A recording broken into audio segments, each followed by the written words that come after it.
Hello,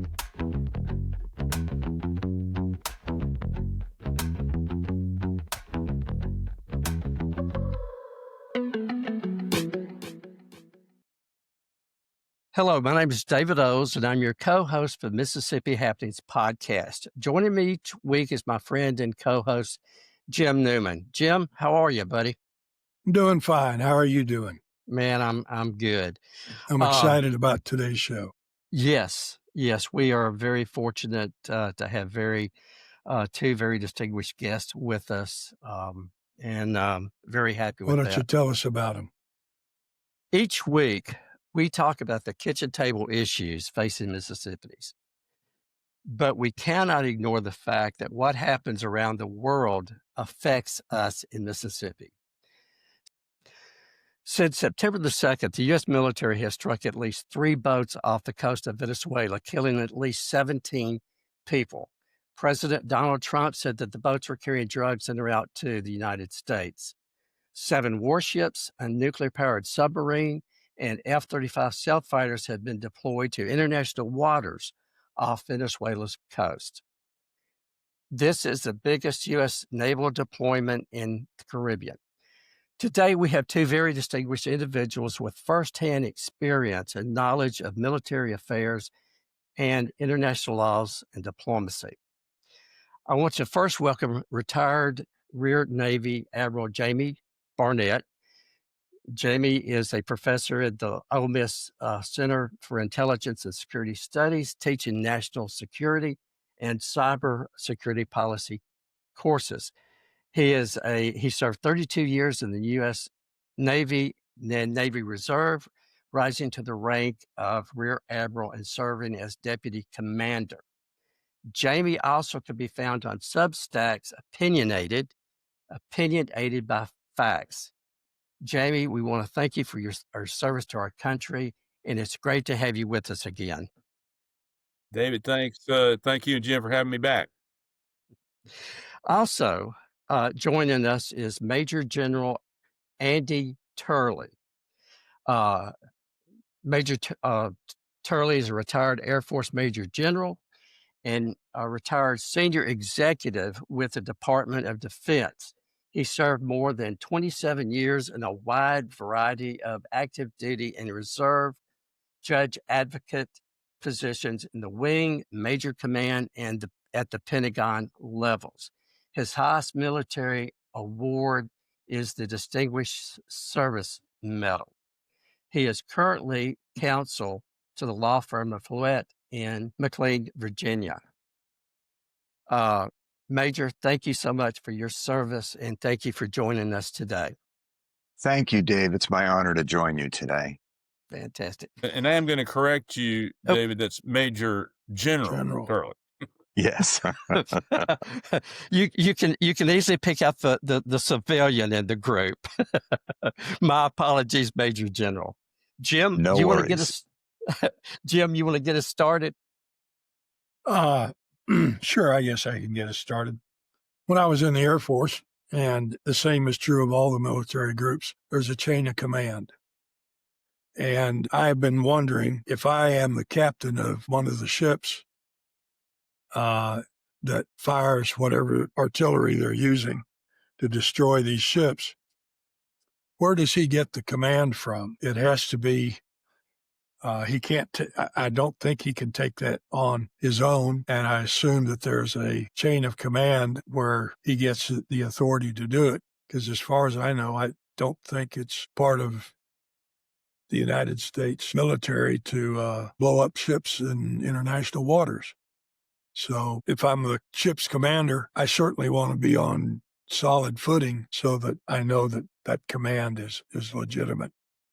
So for either one of you to take it on, how does he Jim, get his orders? I'm going to take the Navy answer since I think they're involved. Then I'm going to let General Turley speak to the legalities of just how firm ground they were on. But first, I would say you're exactly right. That has to be authorized. And while this probably was approved somewhere in the Pentagon or White House and Pentagon, we do have a command structure around the world called the COCOMs, the combatant commands. And they answer really directly to the President of the United States through the Secretary of Defense, Secretary of War, which as it might be.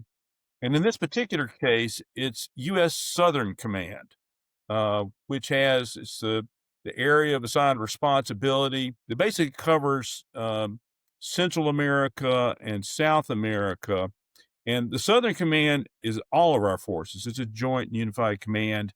So Army, Navy, Air Force, all of the various services, although very often it is a Navy admiral that has it. And then under that is the Navy Component Command, which is 4th Fleet.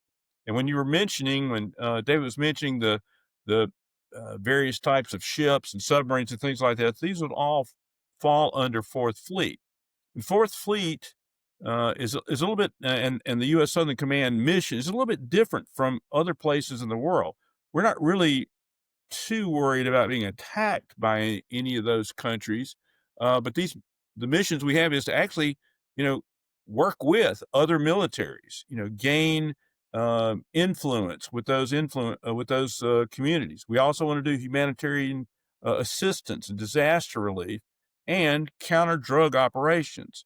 And those drug operations are very typical. We do them all the time. As a matter of fact, as you see on the slide right there, we work with the Coast Guard, which is, while not under the Department of Defense, works very closely with it. Often you'll have Navy ships that have a Coast Guard unit on board because the Navy will provide the platform, the sensors, the intelligence, and then the Coast Guard will come in for a non-defense or war function, but rather a law enforcement function. So let me turn it over to General Turley at this point. The situation that we're dealing with Venezuela right now, first of all, to answer your question, Jim, about how these orders flow, every COCOM has an operations center. They will develop the particular war plan from there, identify the target, and then flow it down to the operator to have that operator act on that order. So this is something that's vetted through the command. The Navy captain out there is not on his or her own by any stretch. He's really tied into a big operation, and these orders flow down from Southcom to the particular asset that they're using, be it a ship, be it a drone, be it an F-35. It would go down to Southcom, flow to each of the component commands representatives, and let's say they wanted to use a Predator, they would flow that to the Air Force, and then the Air Force would execute the order. So that's kind of how that flows. With regard to what is going on currently in the Caribbean, Jamie makes the excellent point that the Coast Guard has taken a major role around the world with regard to drug interdiction. Why? Because it's a law enforcement mission, and they are always getting thousands of tons of cocaine and other drugs and intercepting them before it gets to U.S. shores. The importance of that fact is that these particular activities that are that are taking place off of the shores of Venezuela are nowhere near the continental United States. And the issue is with regard to blowing up these boats, it is using the military for a law enforcement purpose. And that is the fundamental issue. And by conflating the two, you introduce a lot of confusion with regard to what the authorities are to use the force and what force can be applied.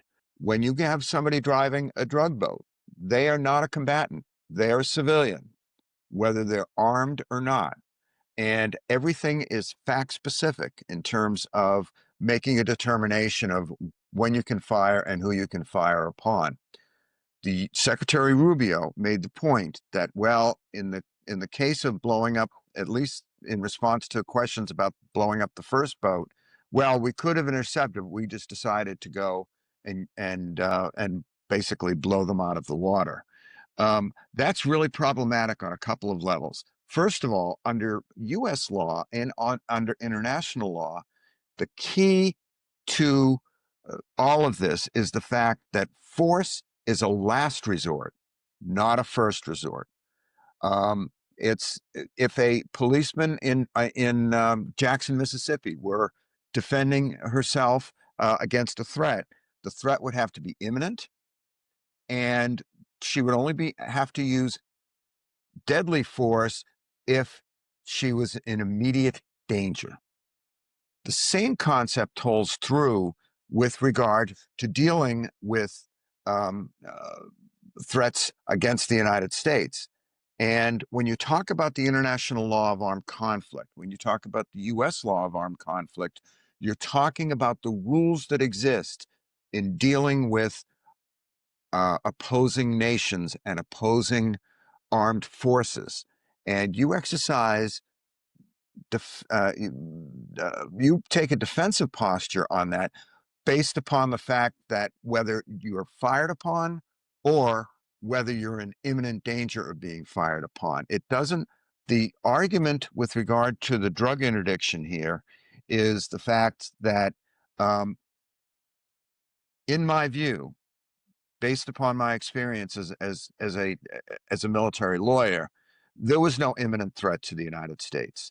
The argument has been made that, well, importing drugs is an imminent threat to the United States, but when you're dealing with a small drug boat off the shore of Venezuela that wasn't even destined for the United States, as far as we can tell, to my mind, that is an improper use of military force.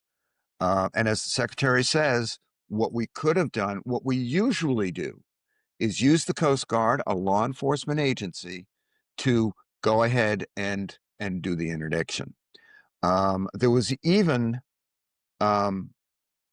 some discussion. I read some, is the fact that the first boat, at least, turned around when it realized it was in danger. Now, just the mere appearance or whatever the weapon system was that they were using, turn them around. That, if there's ever an argument about imminent danger, that certainly turned that around. So that's why I say that it was an improper use of military force.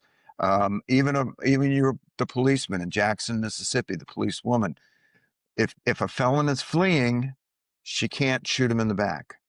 Right. Which is essentially what happened in this particular circumstance.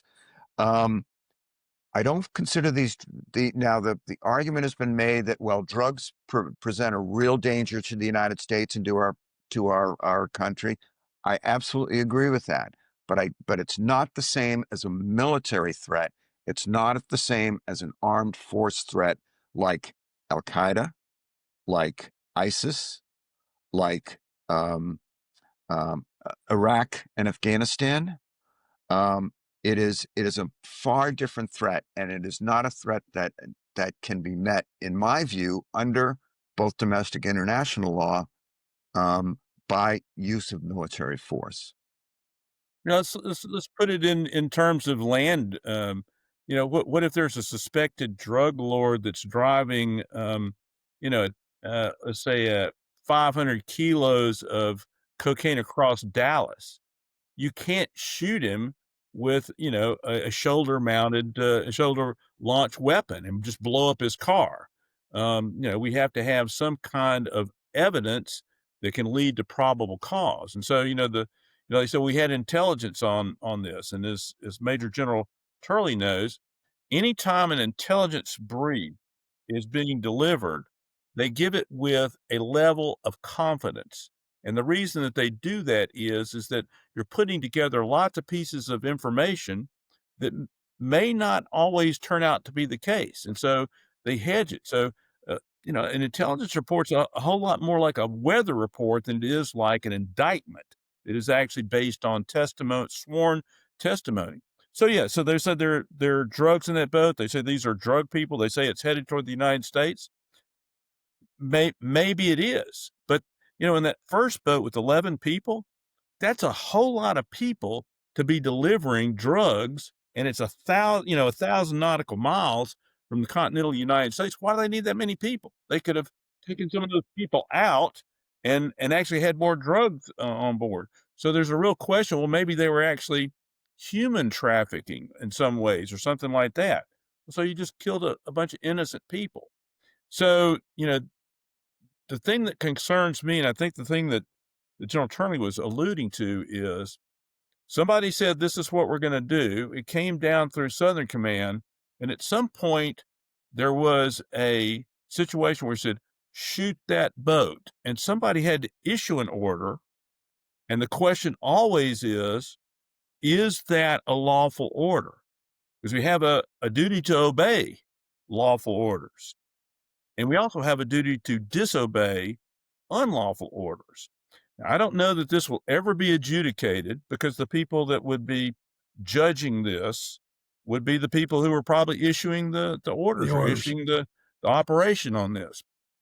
But it is a major departure from the way that the United States, and I'll have to tell you, other allies of the United States conduct business. And it's alarming to me. Nobody is for drug.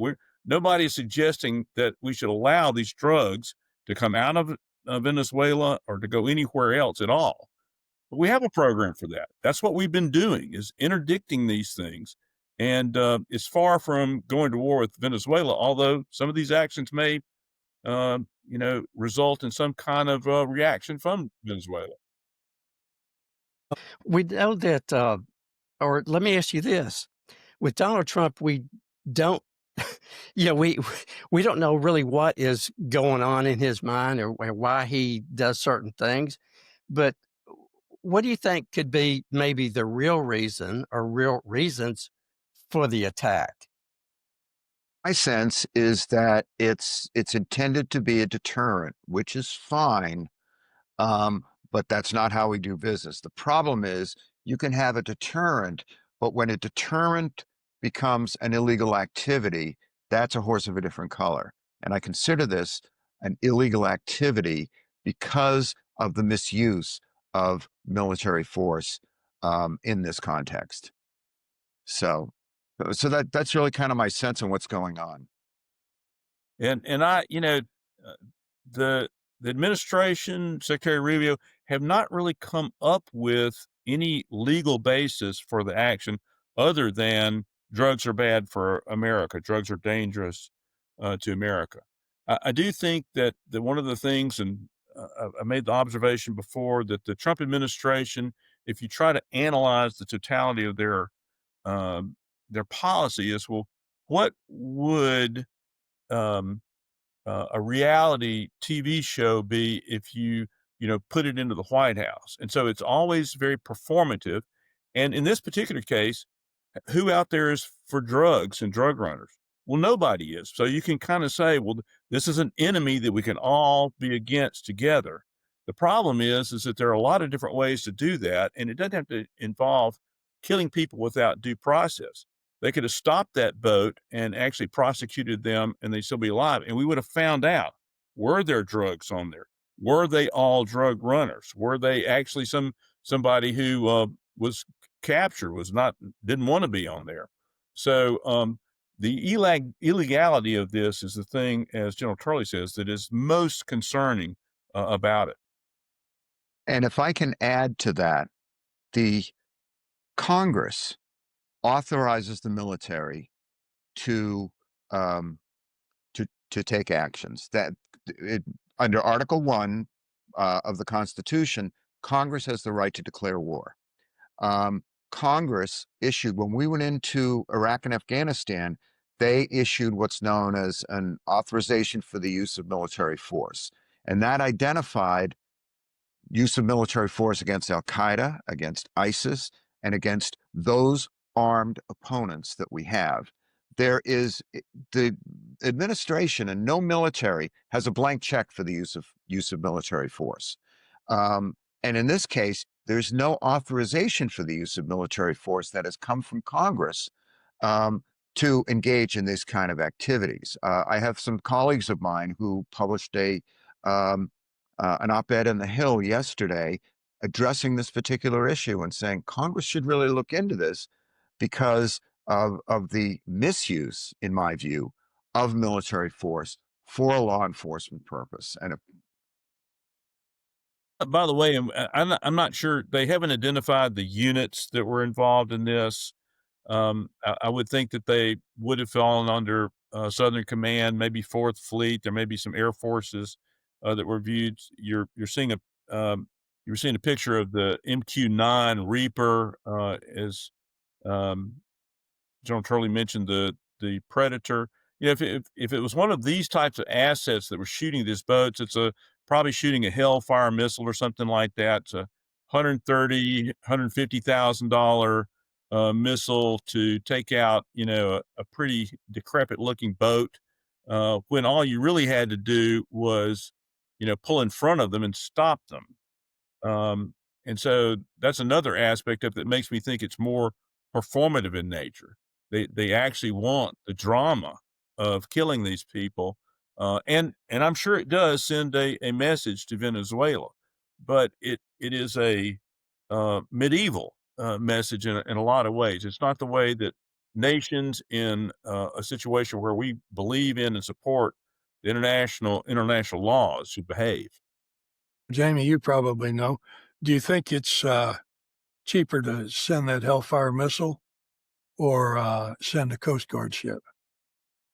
The Coast Guard ships can be out there anyway because we can't patrol it with just Hellfire missiles, right? So we have the Coast Guard cutters out there. We have the Coast Guard units that are aboard our Navy destroyers.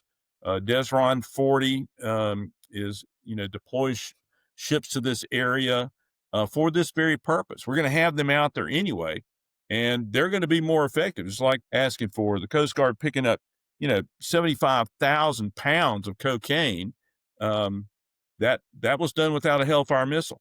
And we actually probably got the people, which means we also get to interrogate them. We get more intelligence, more information. So there are just a lot of reasons why I don't think it was good judgment and it was bad law that allowed these strikes to occur. And if I may add, whether it is probably cheaper to go ahead and use a Hellfire missile, but it's not legal. That's my concern. And the United States should stand by the legality of its actions. And the United States has always done the right thing. And doing the right thing is conducting itself in accordance with domestic law and international law. Well, that's why I asked the question, because one of the first things that I was introduced to when I joined the Air Force was the Uniform Military Code of Justice. And that's right. One of the items was that if you had to follow legal orders, but if it was an illegal order, if you wanted to take your chances and you were convinced it was an illegal order, you needed to stand up and not do it. And I couldn't find anything to justify blowing up these ships. And I want to say that somewhere there was the intelligence, and maybe it was intelligence from on the ground that the ship, this little boat, had left. I'm just a civilian, and I don't have access to all that information. I did have clearance at one time, but that was years ago. But it just really bothered me that we were killing people, and it didn't seem that there was any justification for why we were doing it. Jim, let me throw an additional element in that the administration has used to justify this. They designated this Tren de Aragua, this gang, as they've said, well, they're a foreign terrorist organization. They've designated it, named it as a foreign terrorist organization, and that it's being controlled by Venezuela. Well, I've not seen very much evidence that convinces me of that. But the important point here is that designating somebody a foreign terrorist organization does not in and of itself justify the use of lethal force. We're not at war with Venezuela. That is exactly right. And we're not at war with Tren de Aragua. What we are, we want to prevent drugs from coming into this country. We have the legal means by which we do it. The means we finance through appropriations to do this kind of thing. And that does not include sending reapers and predators over the Caribbean Sea to take out stray drug boats. Yeah, wasn't there a time, I don't know, 20 years back when we went into Colombia with some boots on the ground to help Colombia get rid of their cartel? That's right. We had troops on the ground there in a joint task force. That was a supporting task force. You know, we were letting the Colombians actually do the hard work. We were providing support for that surveillance and things like that. And that was a situation, and Andy may remember, can add some color to this as well. It was pretty successful because Colombia was a hard nut to crack for a long time. And, through encouragement to the nation and to working with their forces, the good forces, they actually had some good results in stemming that flow of drugs to the United States. Do either one of you think or feel like that maybe this is Donald Trump's attempt to force out President Maduro? Well, if it is not working because if anything, he is strengthening his hold on that and making Maduro look like he's under attack by this bully, United States. Probably he's helping him gain support in Venezuela as opposed to loosening or forcing him out. And I have to tell you, so Venezuela has one of the most significant oil reserves in the world. It's incredible, and yet some of the poorest people. So Maduro and his government are thieves and kleptomaniacs. They are not worthy to be in power, and they're a real problem in the Western Hemisphere, and really in some ways the world. The shooting an open boat in open water really does not do it. And even if you're claiming that it's a warning, you're warning him by killing people, and you're not really sure. There's no due process, no probable cause. If they have intelligence on it, if I were them and they'd done this, I would be bringing that intelligence out and proving to the public that these people were actually who they say they were. The problem is that all the evidence is destroyed now. So, I don't know that can ever happen. Kind of like the picking up. I'm sorry. Go ahead. No, go ahead, General. Picking up on an important theme that Jamie has hit upon, the whole purpose of international law and international law of war and law of armed conflict is to ensure that we can return to a state of peace as quickly as possible.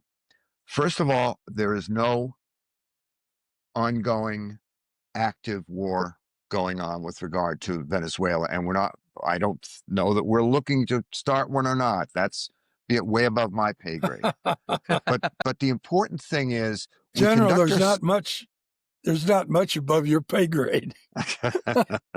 Well, but the important thing is the reason we follow the law, the reason we follow the laws of armed conflict and the laws of war, is because A, that's what American does, but B, when we violate it, what Admiral Barnett says is absolutely true. It hardens the resolve against the United States.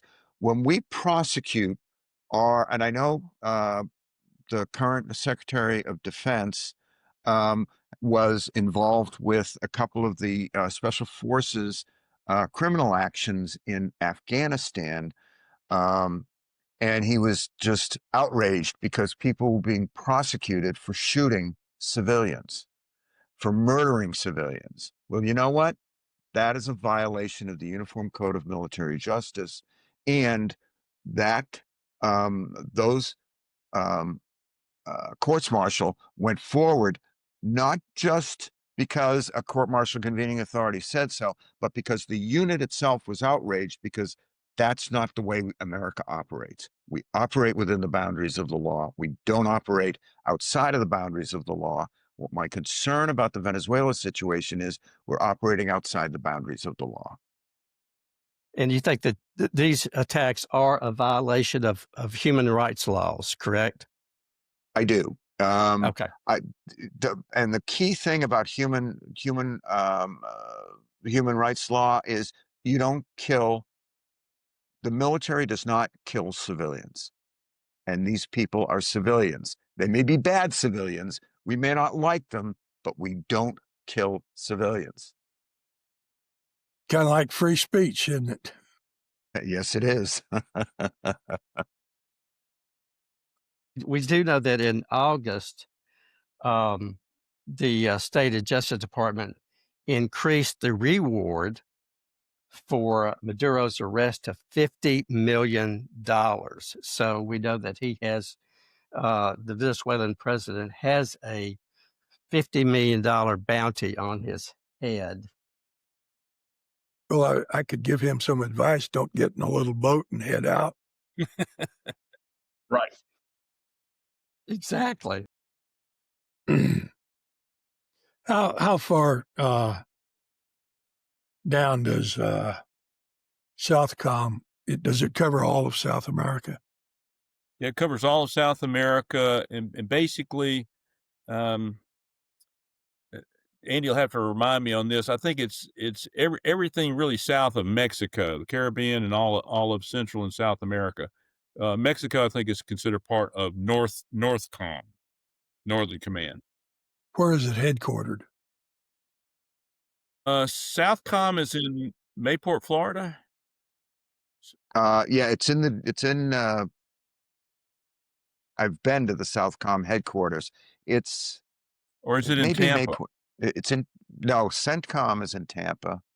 Yeah. Oh, you know what? I know. Well, I think it's down in the. I know that Fourth Fleet is in Mayport or Jacksonville, Florida.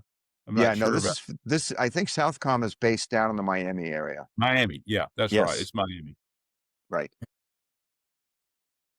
Well, I am certainly in awe of both of you and the knowledge that you've imparted on this particular subject. I'm also interested in the South China Sea and China's claim to that territory. And every once in a while, more frequently lately, they fly some of their jets pretty close to ours, or they'll have one of their ships cross diagonally in front of one of our ships and come close to a naval accident, but fortunately it's not. Are they violating international law? Oh, absolutely.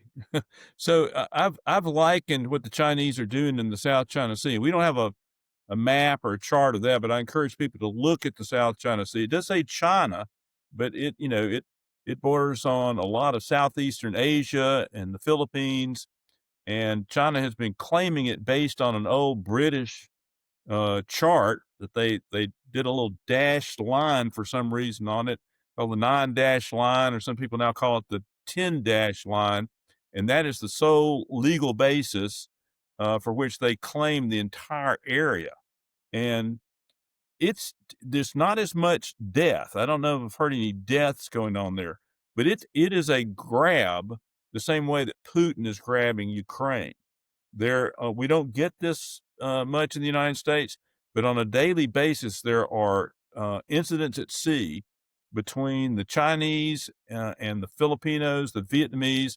They'll shoot water cannons. They'll collide with fishing boats, with mineral excavation boats, numerous things like that. Of course, we know that they built islands. They've improved islands out there in contravention of international law, and they've been ruled against on this. This has been brought up in international courts, and they've lost. The Chinese have lost.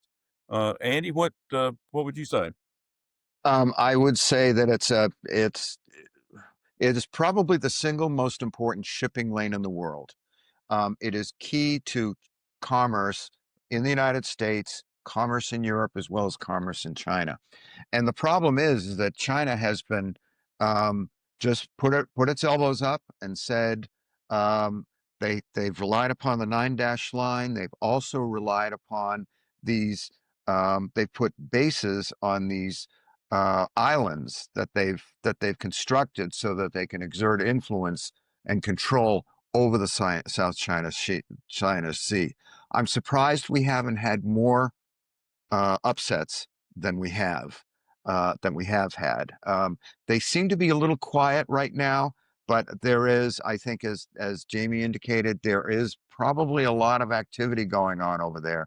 That's a fairly low level. It is definitely an area that could serve as a flashpoint for armed conflict between us and China. The World War II analysts and aficionados out there, I mean, when you look at where the Japanese went in the run up to the American entry into World War II, that's where they headed. They went right down the South China Sea and tried to grab all of the straits all the way through to Indonesia to grab this because of the importance of those sea lines of communication. I had a question for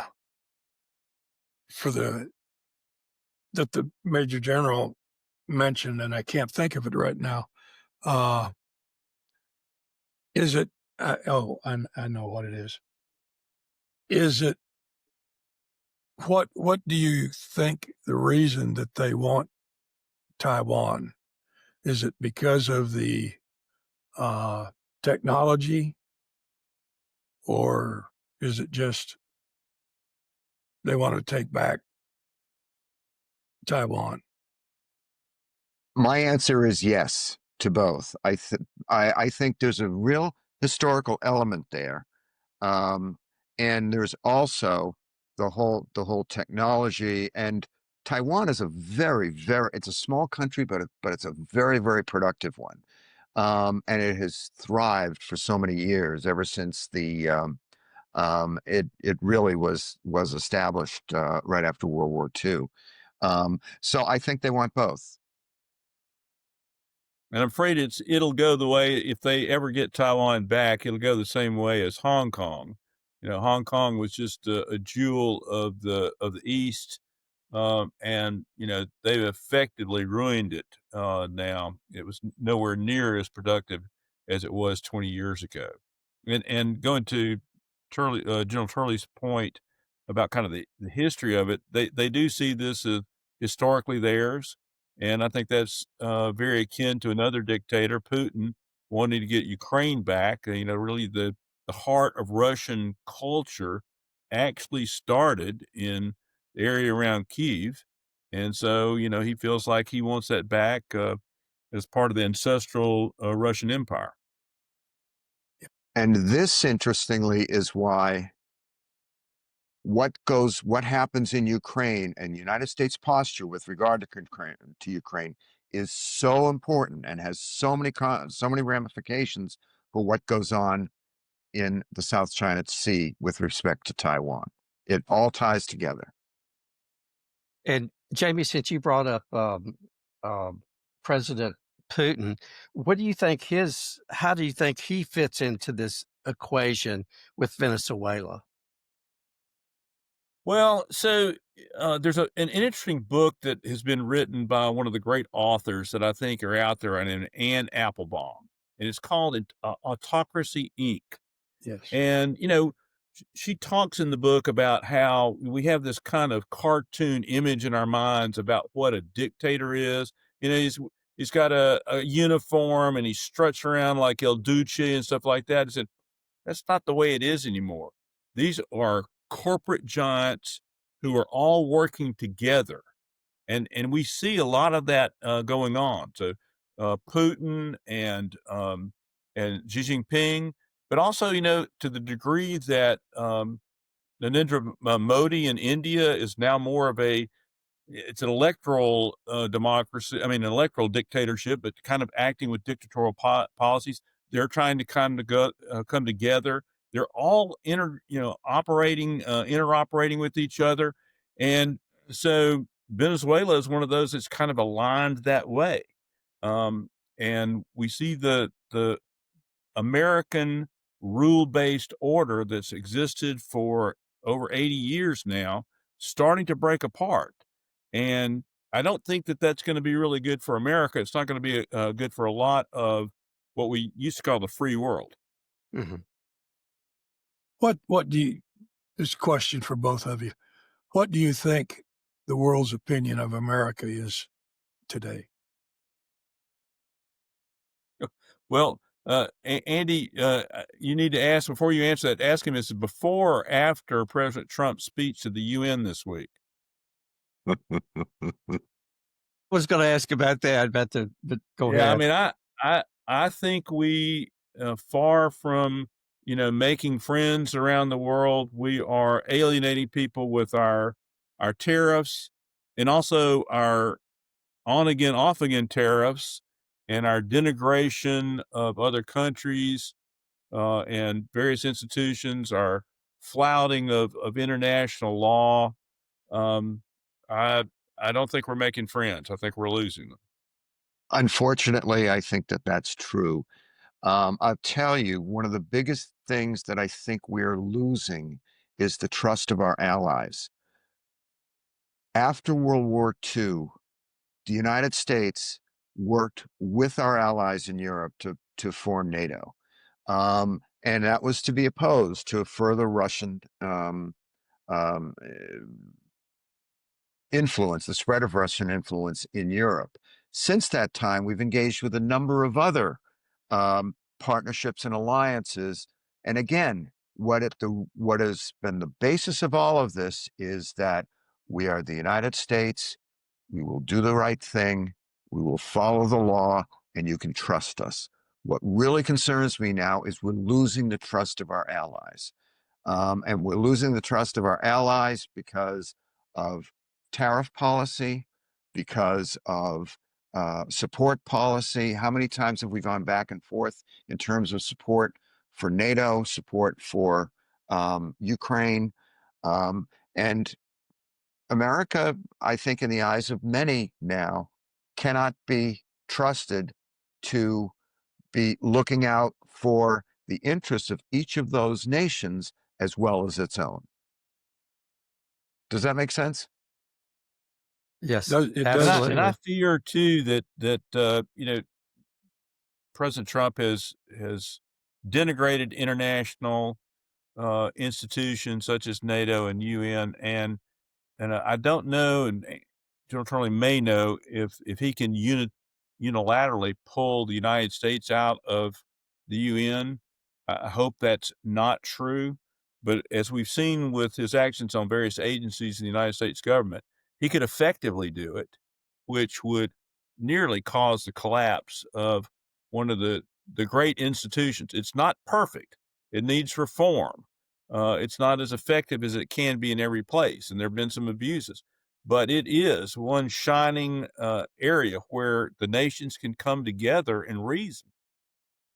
And I think that is the key to the benefit of the UN. It's not that they're going to send blue helmets in as peacekeepers or anything like that. Blue helmets, by the way, refer to UN-sponsored forces that often will go in and participate in ceasefires and those type of things.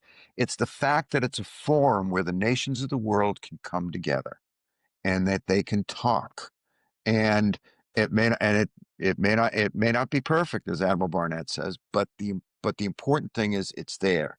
Where the United States is undermining it is we've withdrawn from the World Health Organization. We have withdrawn from 4 or 5 other key United Nations organizations. And that, to my mind, causes me great concern because we need to be at the table. It's important. And it's not important for us to be at the table because we're good guys. It's important for us to be at the table for the protection of United States interests here and around the world. What is going to be the effect of maybe, I guess, the rest of the world recognizing a Palestinian state and President Trump denying that? Kind of leaves us alone, is what it seems to me. I think we're increasingly isolated on that score. The whole Middle East issue, Gaza issue, is heartbreaking. Yes. I blame Hamas. They're a vicious, vile organization who don't give a damn about Palestinians. All they care about is amassing their own partner. And they are to be blamed for all of the misery that's been vested upon Gaza. And this goes way back to 1948 when they partitioned that whole particular area. We had an opportunity to create a two-state solution at that time. Unfortunately, we couldn't, and I think we're paying the price for it in the end. The United States position, it backs Israel, which is a strong ally of ours. There's no doubt about that. But I think that it's important for us to exercise our influence over Israel to see how we can ameliorate the situation, because I think there are lots of positive things that can be done. But it's difficult, and quite honestly, I think our allies are kind of saying that they will recognize a Palestinian state, mainly to make the point that we've got to move forward. We can't sit with what we have now. Admiral Barnett, would you agree? I would agree. And here's the difficult thing for America. America has always supported Israel. But when we equate supporting Israel with supporting Prime Minister Netanyahu, it starts to get a little more difficult because he is, waging a war in a way that is very troubling, very destructive. And it's not clear what the end purpose is. At first, he said he wasn't going to occupy Gaza. Now he is going to occupy Gaza.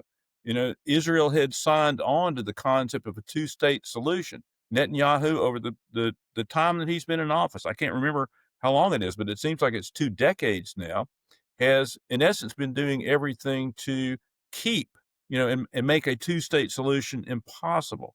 So the sad thing about it is I don't see a good solution on the horizon.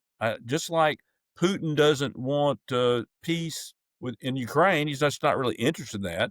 I don't think Netanyahu is interested in peace right now. He's got purposes in Gaza, which include occupation, and I think that's just going to prolong the misery to Gaza. And so, as General Turley said, the actions of our allies in recognizing the Palestinian state, I think, is to goad them to say, hey, look, we need to come to we need to have some kind of recognition of the humanity of the Palestinians, even as we say the evil of Hamas. But doesn't Netanyahu, it seems to me that Netanyahu has been continuing this more for his political gain, because he,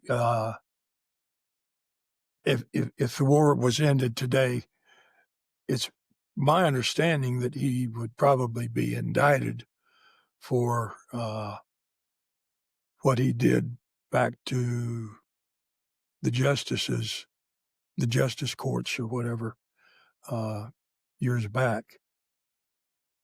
And he was I think he was under indictment. Yeah, he was under indictment. I think, I don't know about ending the war, but I think it's clear that he lost his coalition and was out of office. He could be prosecuted again, and his coalition seems to want the obliteration of the Palestinians in Gaza. I don't want to get too far off the subjects, everything, but I'm always I try to ask this question with as many experts and leaders as I can. And the question for both of you is the United States becoming a authoritarian government? Do you want to take that I know one, that's a General? Or I know that's a loaded question, but It is a loaded question. It depends on how you define authoritarian. The the the foundation for the United States of America is the U.S. Constitution. Embedded in that is the concept of three equal branches of government. The Congress, which is under Article 1, the President under Article 2, and the judiciary under Article 3. The founders were very specific in terms of balancing responsibilities between those three to make sure that one didn't predominate. Unfortunately, and it depends on how you define authoritarianism. If you define authoritarianism as the executive is preeminent over the other two branches, then I think I get very concerned that we're heading in that direction. And Anne Applebaum's book is very clear on how that kind of thing can happen. What worries me is that Congress has ceded its power, a lot of its power, to in many different areas, to the executive. And what worries me is that every time that there's a decision against the current administration in court, what the judge involved seems to be is characterized as a wide-eyed radical, a leftist radical, when that is not the truth at all. We're a country of laws. We're not a country of men. And I think that the whole concept of a preeminent, or what they call the unitary executive theory for the presidency, that concept undermines the whole genius of the Constitution, which is balancing each one of our branches of government.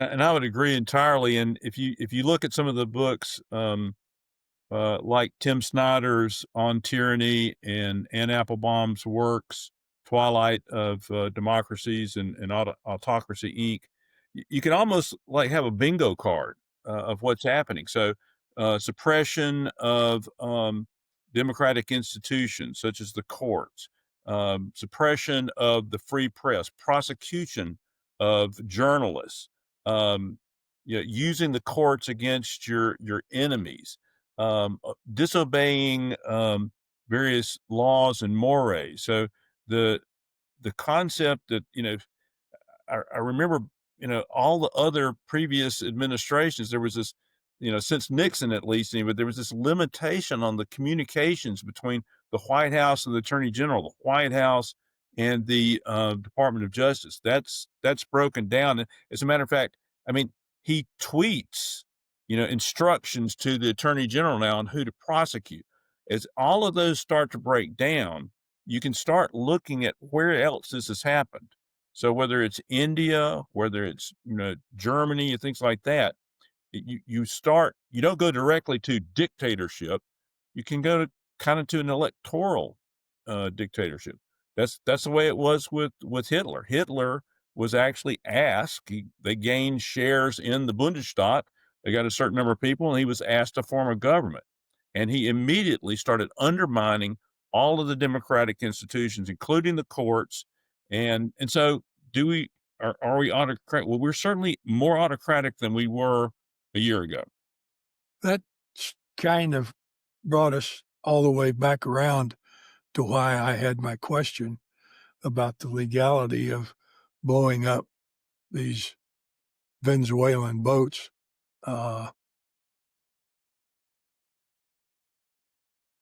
It just comes back to me every time I think about it. The week before, in a press conference, the president said, "I am the president. I can do anything I want." Fortunately, that is, for him, that is not true. But the question is, how do you effectively counter that? And that's where the courts have had the courage to stand up and do it, despite being publicly chastised for doing it. There's another important element that's going on that I think ties in with the authoritarian theme. You know, the Department of Justice, they have rules and regulations and about how they conduct their business. You find out about a crime and then you find out about the criminal. That's being turned on its head in that you identify a quote criminal and then try to find a crime associated with that person. That's what worries me a great deal about things going on. Also, when I worked at the Department of Justice. One of the things that they always told me was the fact that you always need to be completely truthful with the court, because the courts rely upon the Department of Justice being open, honest, and above board. And unfortunately, that whole presumption of regularity, due to the conduct of the current Department of Justice, is now gone. And that breaks my heart. It really does. It breaks the heart, I'm sure, of an awful lot of Americans. Let me ask each of you, if you were to recommend a book for everybody to read, what book would you recommend at this point? So the two that I've mentioned, and there are a lot of great ones out there right now. But Professor Timothy Snyder wrote a book on tyranny, and the thing that I like about it is that it goes by point, you know, what the tyrant does, what the would-be autocrat would be, and then what we can do. So it kind of is an action to that. And Applebaum's Autocracy Inc. It gives us a much clearer view, kind of updates our view on that. You know, we're not just dealing with one autocrat; we're dealing with a worldwide network of autocrats. I don't want to sound like the old James Bond chaos or any of the other type of criminal organizations, but there's a parallel to it. You know, that's very concerning because it means they're more organized and they're more interdependent and self-supported. So those would be the two books that I would recommend to you. And I have a third one. Ruth Ben-Ghiat is a history professor at New York University. She is the author of a book that I think came out within the past year called Strongmen. It's from Mussolini to the present. And she does an excellent job with highlighting how this has developed over the years. That was the name of it. Just to reemphasize, was Strong Men, right? Yes, Strongmen, from Mussolini to the present. General, I've got one last question, and it's yours.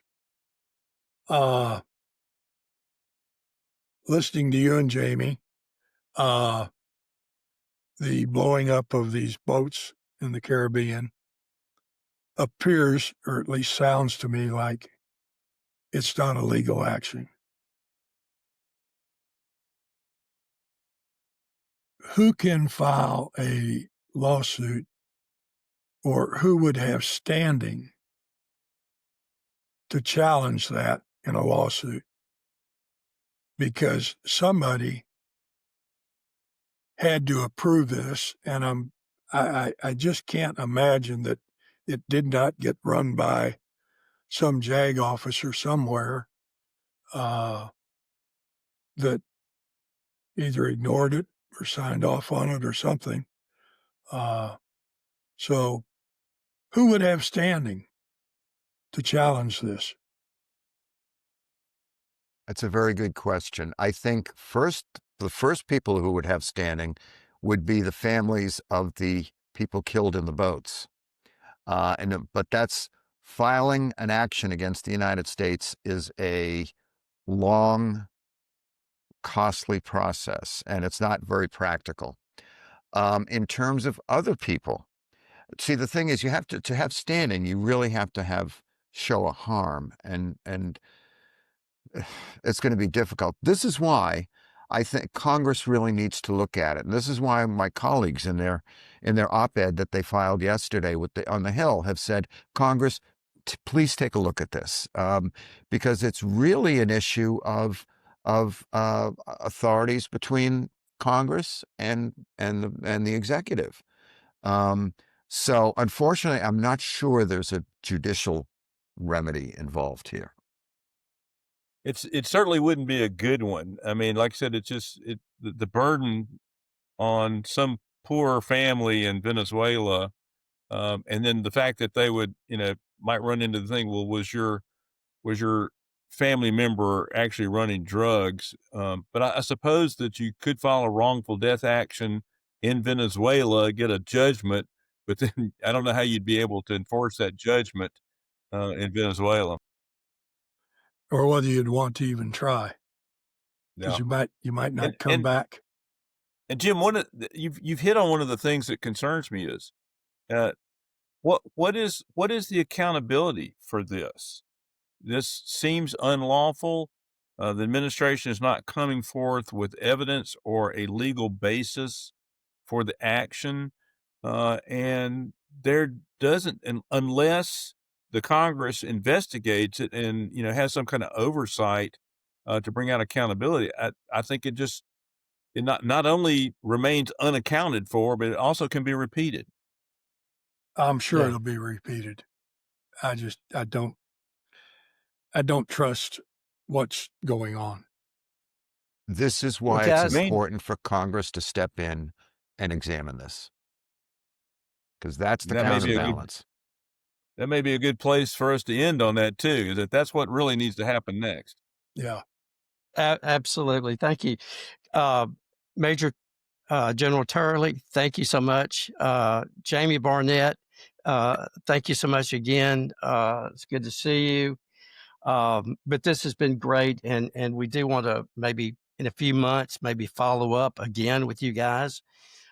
Jim, what do you got to close us out with?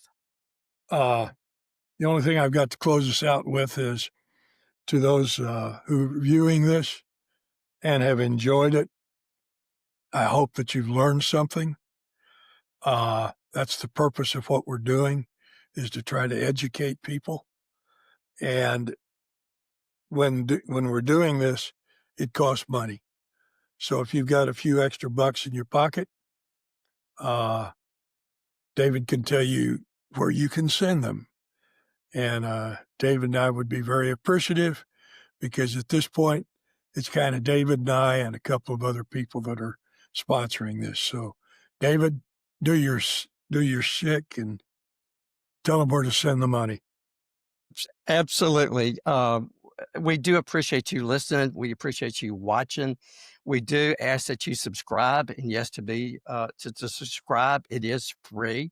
Now you can donate to the podcast at our website, which is mshappenings mshappenings.org.